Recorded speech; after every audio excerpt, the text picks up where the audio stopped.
책이 있습니다. 잿더미 속에서 살아나오다 라고 하는 책이 있습니다. 이것은 피터 글래드윈 목사님께서 쓰신 책인데요. 이 책에서 글래드윈 목사님의 삶의 일대기를 우리에게 전해주고 있습니다. 글래드윈 목사님이 7살 생후 7개월 때 어머니가 잠시 이웃집에 갔다가 그 집에 화재가 났어요. 그래서 형과 누나는 피했지만 글래드윈 어린 이 7개월 된 글래드윈은 전신에 75도의 화상을 입어서 여러 차례 수술을 했습니다. 그러면서 10개의 손가락과 10개의 발가락들이 다 잘라지는 절단되는 그런 아픔을 경험했습니다. 게다가 글래드윈은 아버지는 평생 직업을 갖지 못했습니다. 그래서 정부의 실업수당을 받는 것이 전부였는데 그 실업수당을 받는 그것도 족족 가서 도박과 술집에서 술을 먹는 것으로 다 탕진했습니다. 그래서 어머니 홀로 집안의 생계를 꾸려야 했던 것이죠. 설상가상으로 글래드윈의 이제 동생들이 계속해서 태어나기 시작했습니다. 그래서 6명의 동생이 태어나서 총 자녀들이 9명이나 되어서 더욱더 생활의 어려움 속에서 글래드윈은 자라게 되었습니다.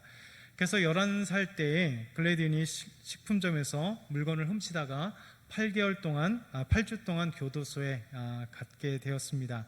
그리고 그의 삶은 계속해서 불행의 연속이 되었습니다. 어떤 때는 폭력배에게 칼에 맞아 찔리기도 했었고, 뺑소니 차량에 또 받쳐 그렇게 치이기도 했고, 또 직장을 잃었었기도 했고, 사귀었던 여자친구가 잃어버리는 여자친구가 죽게 되는 그런 아픔도 경험했습니다. 그래서 그는 삶의 의욕을 계속해서 상실했죠. 그래서 술과 마약과 섹스와 이런 것으로 그냥 삶을 그렇게 허랑방탕하게 살아갔습니다. 더더군다나 설상가상으로도 아버지가 자살을 해서 죽게 되는 그런 고통을 경험했습니다. 그래서 글래드윈은 더 이상 삶의 소망을 두지 못하고 삶을 비관해서 자살하기로 결심을 했습니다. 그래서 노스브릿지라고 하는 다리에 올라갔습니다. 그 다리에서 이제 자살하려고 했을 때 저 멀리 200~300m 떨어진 자기 어머니의 집을 보게 되었습니다. 그리고 그 어머니의 집에 불이 켜져 있었고 어머니가 있는 모습을 보게 된 것이죠. 그래서 그는 잠시 자살하려고 하는 그 마음을 접고 어머니에 가기로 했습니다. 그래서 어머니 집에 가서 어머니에게 사실을 토로하면서 그의 사실 아팠던 과거들 그리고 지금의 삶의 모습들을 어머니에게 솔직하게 얘기하면서 눈물을 펑펑 흘리기 시작했습니다. 그때 누나인 안네트가 찾아오게 되었습니다. 근데 이 안네트에게 놀라운 소식이 전해진 거죠. 누나인 안네트는 8주 전에 예수 그리스도를 믿고 크리스천이 되었다는 소식을 그가 전했습니다. 그리고 자기 동생인 글래드윈에게 이런 얘기를 했습니다. 하나님만이 고통의 문제를 해결할 수 있는 유일하신 분이다. 그러면서 복음을 전하기 시작했습니다. 그때 자살하기로 했었던 글래드윈이 크리스천이 됐던 누나에게 복음을 들으면서 예수님을 믿기로 작정을 했습니다. 그때 글래드윈은 이때의 상황을 이렇게 얘기합니다.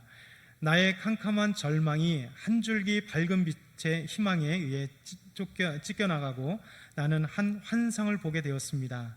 나는 엄마의 방에 있었고 지금 누나에게 전화를 하고 있는 중이었는데도 마치 내가 다른 세계를 들여다보고 있는 것 같은 느낌이었습니다.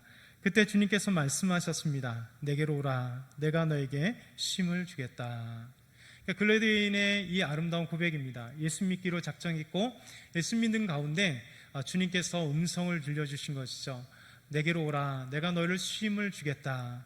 글래드윈은 지금까지 삶 속에 너무 고통스럽고 힘든 삶을 경험했습니다. 어디에서도 쉼을 얻을 수 없었던 글래드윈.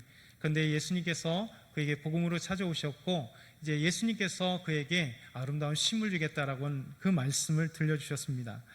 그래서 글래드윈은 신학교로 가기로 작정했고 신학교에 들어갔습니다. 그리고 목회자가 되었고 그가 평생도록 아름다운 사역들을 감당했습니다. 영국의 교도소 재소자들을 위해서 사역을 했고 각종 중독자들 또 역기능의 가정의 자녀들 안전사고로 장애를 입은 희생자들과 가난한 자들과 결혼의 어려움을 겪고 있는 많은 자들 또 미취업자들 자살을 생각하는 자들 인생 포기자 생각이 건전하지 못한 자들에게 예수 그리스도를 전함으로써 그들에게 희망과 용기의 메시지를 주게 된 것입니다. 그래서 글래드윈 목사님께서 이런 질문에 대한 답을 우리에게 주십니다. 그리스도인은 고난에 어떻게 대처해야 하는가라고 하는 질문. 여러분, 고난에 대해서 어떻게 우리가 그리스도인이 대처해야 될까? 그 고난은 항상 물음표이고 때로는 깨달았다가도 또다시 하나님께 질문하는 문제입니다. 글래드윈 목사님은 이 질문에 대해서 이렇게 이야기합니다. 예수님을 믿기 전에는 고난이 나에게 필요 없는 것으로 생각했습니다. 그런데 복음을 접하고 난 뒤 고난의 의미를 더 잘 이해하게 되었습니다. 예수님도 겪으신 고난이기에 우리도 고난으로부터 자유로울 수 없습니다. 그리스도인은 고난을 긍정적으로 수용하고 하나님이 그 고난을 통해 역사하시도록 자신을 주님께 내어드려야 합니다. 고난에 대해 잘 이해해 주시는 예수님은 고난 속에, 고통 속에 있는 사람을 잘 회복시켜 주십니다. 그래서 고난조차도 의미가 있는 것입니다. 이렇게 우리에게 기록하고 있는 것이죠. 여러분, 고난에 대해서 어떻게 대처해야 되는가? 고난은 반드시 있다. 우리 예수님도 고난을 받으셨다. 고난 받으신 예수님께서 우리 받는 고난과 고통을 가장 잘 이해해 주시고 우리에게 고난의 그 답을 주신다라고 말씀하고 계시죠. 여러분, 성경을 보게 되면 하나님께서 우리에게 고난과 고통이 없다라고 얘기하지 않습니다. 우리에게 반드시 있다라고 말씀하십니다. 뿐만 아니라 오늘 말씀 보면 하나님께서 오히려 수고를 우리에게 주셨다라고 말씀하십니다. 우리 전도서 9절부터 10절 보면 이렇게 말씀합니다. 일하는 자가 그의 수고로 말미암아 무슨 이익이 있으랴. 하나님이 인생들에게 노고를 주사 애쓰게 하신 것을 내가 보았노라. 그러니까 하나님이 노고를 주셨대요. 어려운 고통들을 우리에게 주셨다. 전도서의 기자인 솔로몬은 이것을 깨달았다라고 말씀하고 있는 거죠. 여러분, 모두가 수고를 피하고 싶어 합니다. 고난을 피하고 싶어 합니다. 노고를 피하고 싶어 하죠. 힘들게 일하는 것, 고생하는 모든 것을 좋아하는 사람은 없습니다. 그런데 오히려 하나님은 인생들에게 노고를 주사 애쓰게 하셨다라고 말씀하고 있는 것이죠. 왜 하나님은 인생들에게 수고를 주셨고 노고를 주셨고 왜 애쓰게 하셨을까? 이런 질문을 우리가 그에 대한 답을 또 내려야 되고 또 결론을 성경을 통해서 알아봐야 될 것입니다. 일은 어떻게 생각하느냐에 따라 달라지게 됩니다. 사실 일이라고 하는 것은 우리에게 고통이기도 하고 스트레스이기도 하고 힘든 것이라고 우리에게 느껴지기도 합니다. 그러나 이 일이라고 하는 것이, 노고라고 하는 것이, 애쓰는 일이 반대로 생각한다면 이것이 감사가 되고 기쁨이 되고 또 행복이 될 수 있다는 것이죠. 예를 들어 보면 이런 것입니다. 사랑하는 가족들을 위해서 엄마나 아빠가 요리를 할 때 이것을 고통이라고 스트레스라고 생각하는 부모는 별로 없을 것입니다. 또 사랑하는 아기가 아장아장 걸 때 이 걸어가는 아들, 딸을 보면서 그 아이를 팍 안아서 안아주고 목마 태워주고 그렇게 놀아주는 것, 그것을 고통이라고 생각하는 부모는 없을 것입니다. 오히려 그것은 분명히 일입니다. 애쓰는 것입니다. 그럼에도 불구하고 사랑하는 우리 자녀이기 때문에, 아장아장 걷고 있는 너무나 예쁜 자녀요 손주이기 때문에 안아도 주고 무등도 태워주고 업어도 주고 같이 놀아주고 하는 것이죠. 여러분, 사랑하는 딸을 학원에 데려주는 아빠, 그것을 고통이라고 생각하는 부모는 없을 것입니다. 아빠는 없을 것이죠.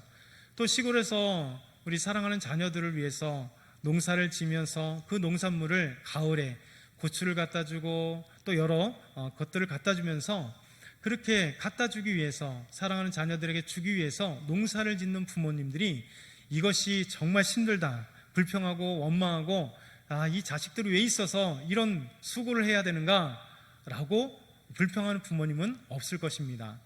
여러분, 가족을 위해서 맛있게 음식을 만드는 것은 행복이고 가족을 위해 열심히 일하는 직장이 있다는 것이 행복인 것이죠. 여러분, 자녀들에게 김치를 만들어 주는 것도 행복입니다. 바로 이 일이라고 하는 것을 어떻게 생각하느냐에 따라 그 일이 고통이기도 하고 행복이며 기쁨이기도 하는 것이죠.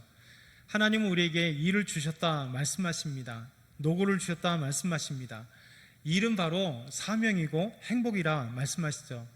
하나님은 에덴 동산에 있었던 아담과 하와에게도 마찬가지였습니다. 분명히 에덴 동산은 하나님께서 특별히 아담을 위해 창설하신 아름다운 동산입니다.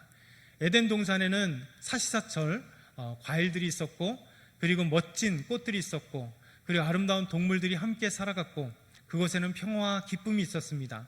아름다운 자연이 있었습니다.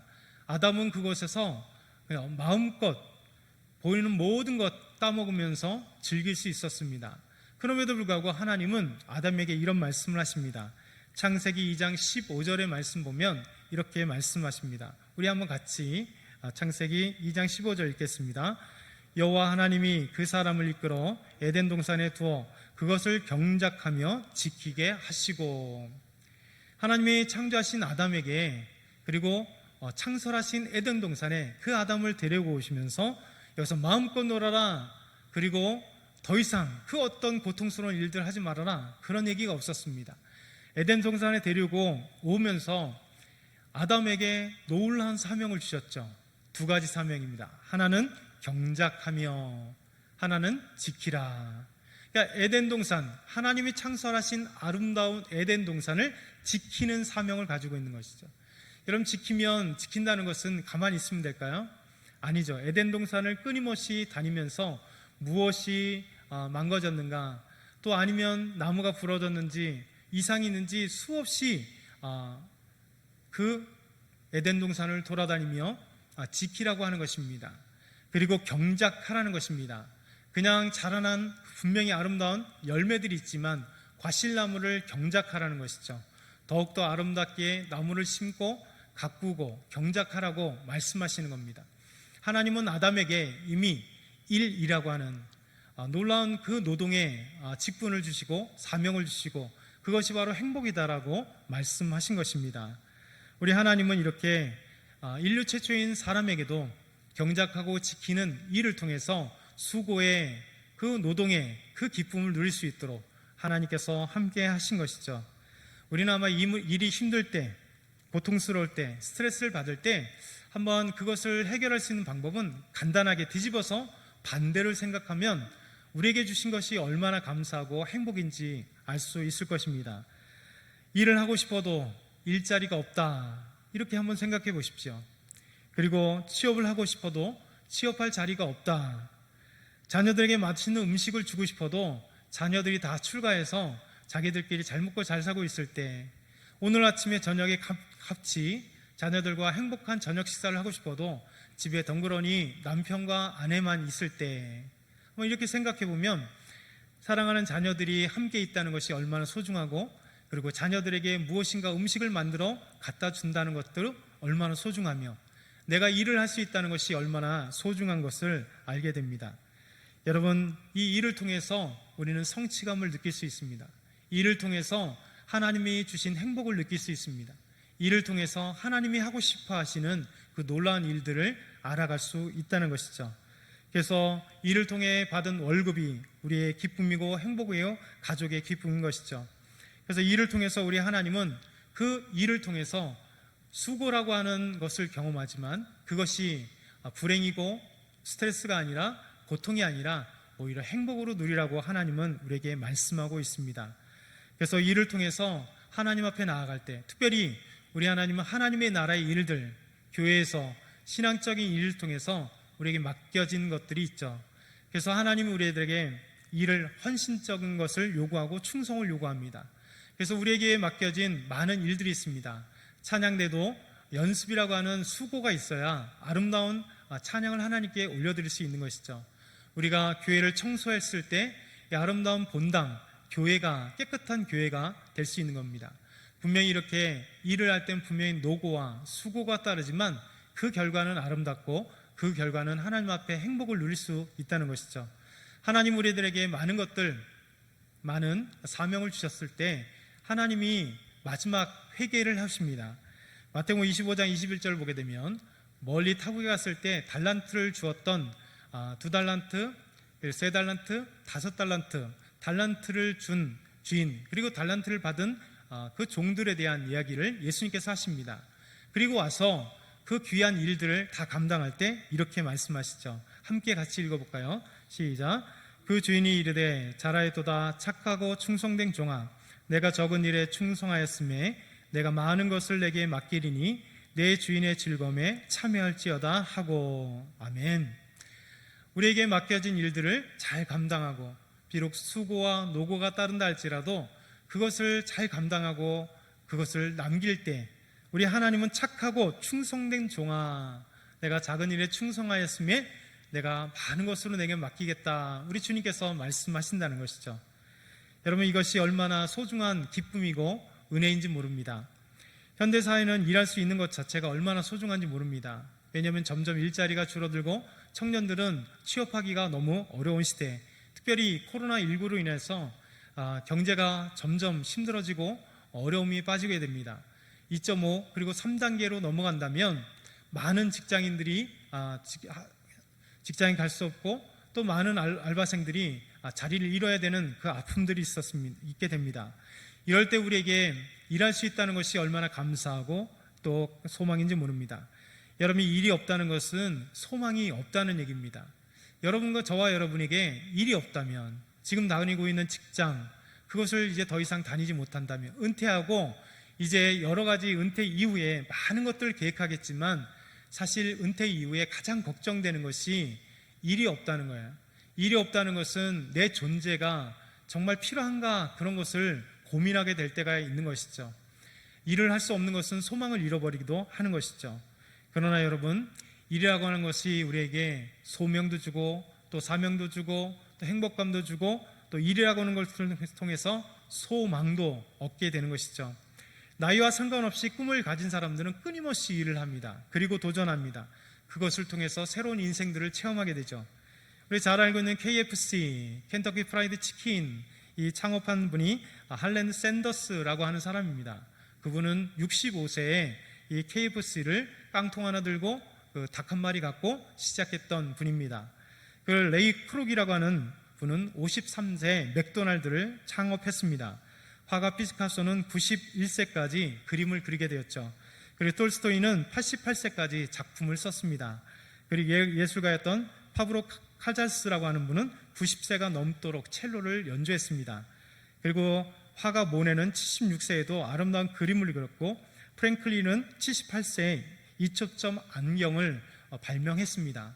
이렇게 일이라고 하는 것은 그에게 행복을 가져주고, 비록 그것이 노고가 따른다 할지라도 인생의 의미를 가져주는 것이죠. 여러분, 일은 결코 쉽지 않습니다. 그러나 하나님께서 주신 노고는 단순하게 스트레스나 고통이나 고난이 아닙니다. 오히려 희망이고 우리에게 아름다운 삶의 존재를 깨닫게 해주시는 것이죠. 오늘 전도서 3장 13절은 이렇게 말씀합니다.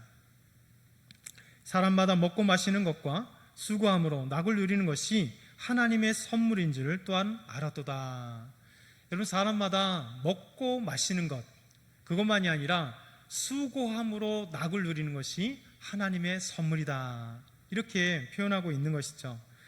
여러분, 하나님 우리에게 수고하고 그것으로 인하여 낙을 누리게 한다라고 말씀합니다. 열심히 한 달 동안 일하여서 월급을 받는 것이 바로 우리에게 그 수고의 결과, 바로 행복이고 기쁨인 것이죠. 낙이라는 것입니다. 이것이 하나님의 선물이라는 것이죠. 우리 시골에서는 농사철 열심히 우리 농사여 가을에 추수하는 것, 그것이 노고함으로 추수를 경험하는, 낙을 경험하는, 행복을 경험할 수 있는 하나님의 선물이라고 그렇게 하는 것이죠. 여러분, 우리 일하는 데 있어서 이 노고가 없다면, 열심히 일하고 애쓰는 것이 없다면, 여러분, 그 결과는 보통 좋게 활용되지 않습니다. 열심히 일해서 돈을 버는 사람들은 돈을 헛되이 사용하지 않습니다. 그러나 열심히 노동하지 않고 갑자기 어마어마한 돈이 생길 때 사람들은 좋은 데 활용하기보다는 변질되게 돈을 사용하게 되는 것이죠. 다는 아니지만 많은 재벌 2세나 3세나 4세들, 그들이 TV에 오르락 내리는 것이 뭡니까? 그들은 안타깝게도 열심히 일해서 돈을 벌지 않았습니다. 태어나면서 돈이 많았고 부유한 가운데 살았던 사람들, 그래서 돈을 쉽게 벌고 돈을 많기 때문에 그들의 삶의 그 목표와 그들의 삶이 때로는 쾌락을 추구하는데 파티와 마약과 즐기는 일에 몰두하는 경우를 우리는 종종 보게 됩니다. 또한 부동산으로 갑자기 졸부가 된 사람들이 좋은 데 돈을 쓰는 경우는 별로 없습니다. 가족 간에 분쟁이 있거나 정말 쾌락을 추구하는 데만 연연해서 가지고 있는 모든 돈을 탕진하는 경우가 우리는 많이 보고 있습니다. 요즘 젊은이들은 유튜브를 많이 합니다. 유튜버. 그래서 많은 아이템을 갖고 유튜브에 자기의 그 것들을 많이 올립니다. 그래서 이 젊은 유튜버들이 때로는 몇십만 원에서 몇백만 원, 많게는 몇 억씩 한 달에 버는 유튜버가 참 많습니다. 여러분, 그 유튜버들의 삶을 보면 정말 사회에 아름답게 헌신하여서 어려운데 돈을 기증하거나 또 해외의 어려운 사람들을 돕거나 그리고 의미 있는 일에 돈을 사용하는 그런 유튜버들을 잘 보지 못합니다. 대부분 다 보면 쾌락을 즐기는데 쉽게 번 돈 쉽게 쓰는 경우가 많게 되는 것이죠. 그러기에 우리에게 하나님은 노고라고 하는 것을 주셨습니다. 힘든 일, 그러나 그것을 통해서 낙이라고 하는 행복한 아름다운 것들을 누릴 수 있는 하나님의 선물이 될 수 있도록 우리에게 그렇게 노동을 주신 것이죠. 여러분, 우리만 노동하는 것이 아닙니다. 하나님도 일하십니다. 일은 하나님도 끊임없이 일을 하고 계시죠. 하나님이 저와 여러분에게 하나님 함께 하십니다. 여러분, 하나님이 얼마나 노고하세요. 일을 많이 하세요. 여러분과 저와 이 인류 안에 있는 수많은 그리스도인들이 하나님께 기도합니다. 여러분, 그 기도를, 모든 사람들의 기도를 다 들으시려면 얼마나 힘들겠어요. 또 우리가 살아가는 모든 과정 속에 한 사람 한 사람 그리스도인에게 찾아오셔서 보시고 함께 하시고 인도하시는 그 모든 것들이 사실 일이잖아요. 우리 하나님은 지금도 일하시면서 구원을 위하여 수많은 죽은 영혼들, 헤매고 있는 영혼들에게 찾아오셔서 복음을 전함으로 그 복음 안에서 예수 믿게 하시는 놀라운 역사를 일으키십니다. 이 땅에 예수님을 보내시기로 약속하셨던 이사야 9장 6절부터 7절에 보면 하나님의 열심, 하나님의 일하심을 우리에게 보여주십니다. 이는 한 아기가 우리에게 낳고 한 아들을 우리에게 주신 바 되었는데 그의 어깨에는 정사를 메었고 그의 이름은 기묘자라, 모사라, 전능하신 하나님이라, 영존하시는 아버지라, 평강의 왕이라 할 것임이라. 그 정사와 평강의 더함이 무궁하며 또 다윗의 왕자와 그의 나라에 군림하여 그 나라를 굳게 세우고 지금 이후로 영원히 정의와 공의로 그것을 보존하실 것이라. 만군의 여호와의 열심히 이를 이루시리라. 이렇게 말씀합니다. 여러분, 예수님에 대한 예언이잖아요. 이사야가 700년 전에, 예수님이 태어나기 700년 전에 이 땅에 한 아기가 오셨는데 그는 하나님께서 주시는 그 어깨에 정사를 메었다. 왕의 권세를 주셨다.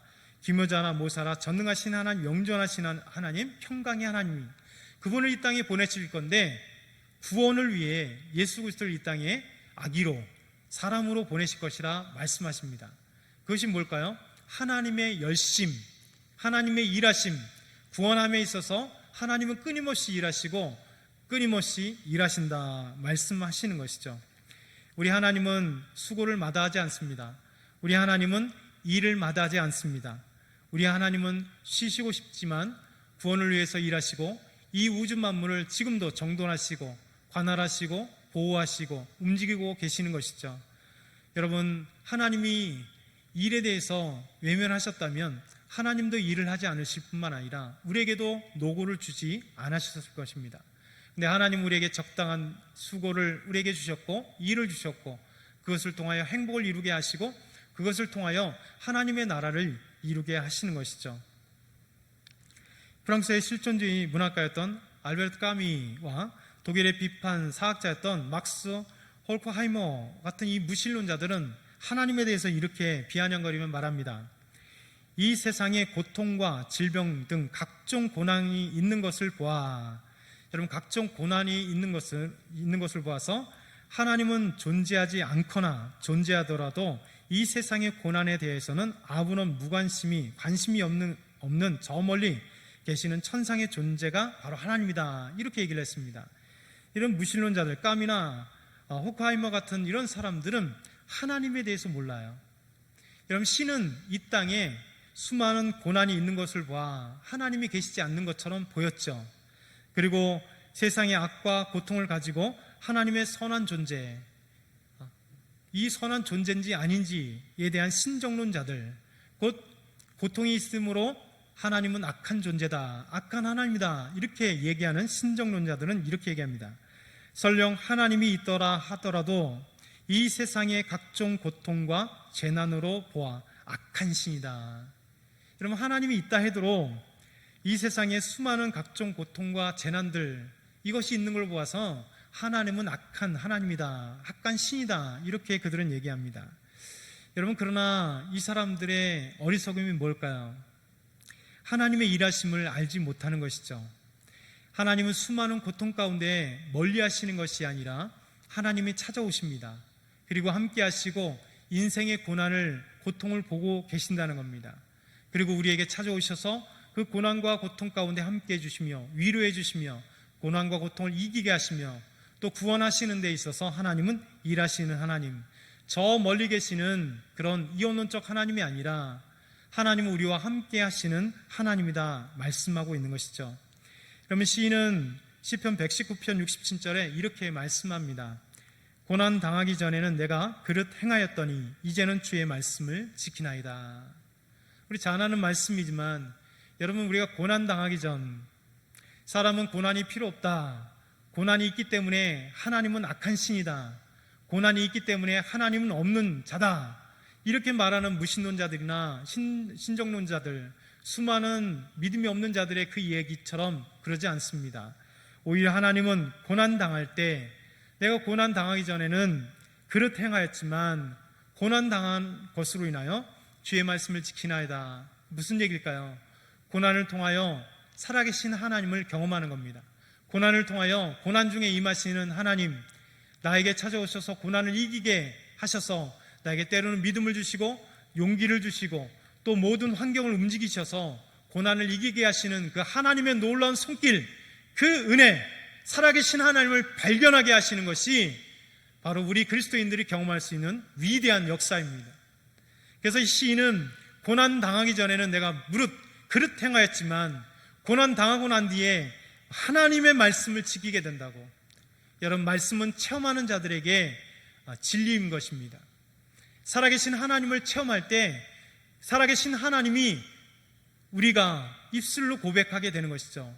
왜냐하면 전에는 그냥 듣게 했었고 머릿속에 하나님이었던 그 지식의 하나님이 이제는 삶 속의 고난을 통하여 살아계신 하나님을 보고 구원하시는 하나님을 보고 하나님의 일하심을 보면서 하나님의 눈에 보이지 않지만 살아계심을 우리 입술 속에 믿음으로 간증하고 그리고 그 하나님을 믿음으로 보기 때문인 것이죠. 여러분, 시편 140편 12절에는 이렇게 말합니다. 내가 알거니와 여호와는 고난 당하는 자를 변호해 주시며. 여러분, 고난 당하는 자를 변호해 주신대요. 궁핍한 자에게 정의를 베풀어 주시는 우리 하나님이다 라고 시인은 고백합니다. 여러분, 고난 중에 임하신 하나님을 경험했을 때 고난과 하나님이 떨어져 있는 것이 아니라 고난 중에 하나님이 임하셔서 함께 해주시는 하나님 것을 그는 알게 된 것이죠. 그래서 고난은 당하는 자를 변호해 주시는 하나님, 궁핍한 자에게 정의를 베풀어 주시는 하나님을 알고 있습니다. 예수님은 이 땅에 오셨을 때 어렸을 때부터 고난을 당하셨죠. 여러분, 예수님의 어렸을 때 직업이 뭔지 아시죠? 목수였습니다. 이런 목수 같은 이 일들은 당시 로마 사회에는 노예들이나 하는 일들이었습니다. 힘든 일은 노예를 시키는 것이죠. 그래서 엘리트층들은 절대 육체 노동을 하지 않았습니다. 기계로는 이런 얘기를 했습니다. 모든 품꾼들의 생계의 수단은 천하다. 시시한 육체 노동은 그들이 하고 우리는 돈을 주면 된다. 노예들이 일하고 시시한 자들이 육체 노동을 하고 우리는 돈만 주면 된다는 것이죠. 그럼에도 불구하고 예수님은 하나님의 아들이셨음에도 불구하고 마구간에서 태어났고 그가 자라는 과정 속에 소년 가장이 되어서 목수의 일을 30년, 그 인생 30세까지 그렇게 목수 일을 했던 것이죠. 더 나아가서 로마 시민이 담당하지 않았던 십자가형, 그 당시에 노예나 극악한 범죄인들에게 해당했던 그 십자가형, 노예 형벌이라고 불렸던 이 십자가형을 예수님께서 우리 인류를 구원하시기 위하여 그 수고의 고통을 마다하지 않고 십자가에 죽으셨다는 것이죠. 그러기에 여러분, 노고는 우리에게 의미 없는 것이 아닙니다. 이 일은 우리에게 가장 행복이고 기쁨이고 하나님의 놀라운 일들을 경험할 수 있는 하나의 통로가 되고 도구가 되는 것입니다. 우리 전도서 3장 13절 14절 보면 다시 한번 이렇게 말씀합니다. 사람마다 먹고 마시는 것과 수고함으로 낙을 누리는 그것이 하나님의 선물인 줄 또한 알았도다. 낙을 누리는 것, 수고함으로 낙을 누리는 것이 하나님의 선물입니다. 우리에게 주신 직장 하나님의 선물입니다. 우리에게 주신 귀한 학업, 우리에게 주신 가정, 우리에게 주신 그 어떤 것, 더더군다나 교회에서 우리에게 주신 사명들, 우리에게 주신 직분, 그것은 우리가 피하고 싶은 스트레스가 아니고 고통스러운 일이 아니라 오히려 이것을 통하여 낙을 누리게 하시는 하나님의 선물, 하나님의 놀라운 선물이라는 것을 우리에게 말씀하십니다. 하나님께서 행하시는 모든 것은 영원히 있을 것이라. 그 위에 더할 수도 없고 그것에서 덜할 수도 없나니 하나님이 이같이 행하심은 사람이 그의 앞에서 경외하게 하려 하심을 우리가 알았다. 이렇게 말씀합니다. 여러분, 하나님이 행하신 것을 우리가 결국 그 결론은 뭐냐면 우리가 노고 속에 삶 속에 알지 못한 수많은 것들, 결국 하나님 앞에 하나님을 경험함으로 하나님께 영광 돌리는, 하나님을 경외하게 하려는 것이다 라고 말씀하고 있는 것이죠. 여러분, 수고는 우리에게 좋은 하나님의 선물인 것을 기억해야 됩니다. 전도서 3장 14절 다시 한번, 하나님이 이같이 행하심은 사람들이 그의 앞에서 경외하게 하려 하심인 줄을 내가 알았도다. 우리는 돼지가 되면 안 됩니다. 단순하게 먹고 자고 싸고 그것으로 행복한 사람이 되면 안 되죠. 존 스튜어트 밀이라고 하는 철학자는 우리에게 이렇게 얘기를 합니다. 배부른 돼지가 되기보다는 배고픈 소크라테스가 되길 원한다. 여러분, 배불러서 아무 희망도 없고 소망도 없고 그렇게 그냥 자다가 사람에게 잡혀먹는 그런 돼지가 되기보다는 배고프지만 생각하고 노동하고 함께 할 수 있는 그런 소크라테스가 되길 원했다라고 존 스튜어트 밀은 우리에게 이야기하고 있습니다. 저와 여러분 삶 앞에 많은 고난이 있을 것입니다. 고통이 있을 것입니다. 수많은 노고의 일들이 있을 것입니다.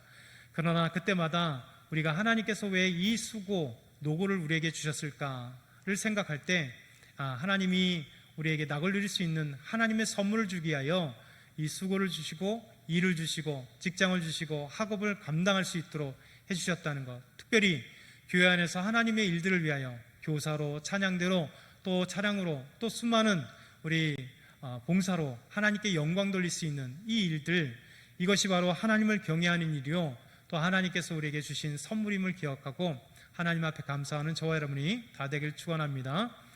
하나님 감사합니다. 오늘 하나님